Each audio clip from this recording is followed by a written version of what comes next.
మొన్ననే 3 నెలల క్రితం ఒక హిట్ కొట్టారు అన్న. ఇప్పుడు 3 నెలలకే ఒక సినిమా రిలీజ్ అవ్వడం వల్ల మళ్ళీ చెక్ పోస్ట్ ఆఫీస్ ఏమైనా ఇబ్బందులు పెట్టేదైతే ఉందా? అంటే మీరు ముందే ఏమడగాలంటే అన్న 2024లో ఇంత యంగ్ హీరో అండి ఒక్క సినిమాని ఎందుకు చేసామని మీరు అడగాలి ఫస్ట్.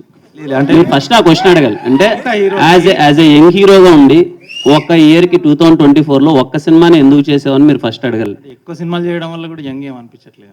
అంటే అర్థం కాదు. అంటే 3 నెలలకు అంటే అది సినిమాలు ఏంటంటే సార్, అంటే నేను 2024లో నాది ఒక్క సినిమానే రిలీజ్ అయింది. ఈ సినిమా ముందు చేసింది ఇప్పుడు ఇంకా ఆల్రెడీ 4 months గ్యాప్, దాని తర్వాత వస్తుంది. అండ్ ఐ ఫీల్ నేను యాజ్ ఎ యంగ్ హీరో నేను చాలా సినిమాలు చేయడానికి ఇష్టపడతాను, నేను చేస్తాను కూడా. అంటే కానీ జాగ్రత్తగా మంచి కంటెంట్ తీసి మంచి సినిమాలతో ముందుకు రావడానికి ప్రయత్నిస్తాను. రాబోయే రోజుల్లో కూడా యాజ్ మచ్ యాజ్ పాసిబుల్ నేను సినిమాలు ఎక్కువ చేయాలనుకుంటాను. ఎందుకంటే యంగ్ హీరోగా నేను ఎక్కువ సినిమాలు చేస్తేనే చాలా కొత్త టాలెంట్ బయటకు వస్తుంది, కొత్త డైరెక్టర్స్ వస్తారు.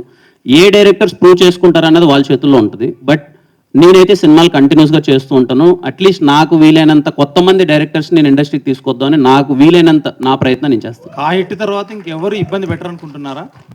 ఆ హిట్కి దీనికి సంబంధం ఏమో. అంతకుముందు చెక్ పోస్టులు నా ఆఫీస్ ఒకటి నన్ను ఇబ్బంది పెట్టింది అని చెప్పి అది ఏం లేదు సార్, అది అయిపోయింది ఆ టాపిక్. అదేం లేదు సార్, ఆ హిట్ అదేం లేదు సార్. ఏ సినిమాకి ఆ సినిమానే మళ్ళీ కష్టపడాలి, ఇంకో సినిమా మళ్ళీ కష్టపడాలి అంతే సార్.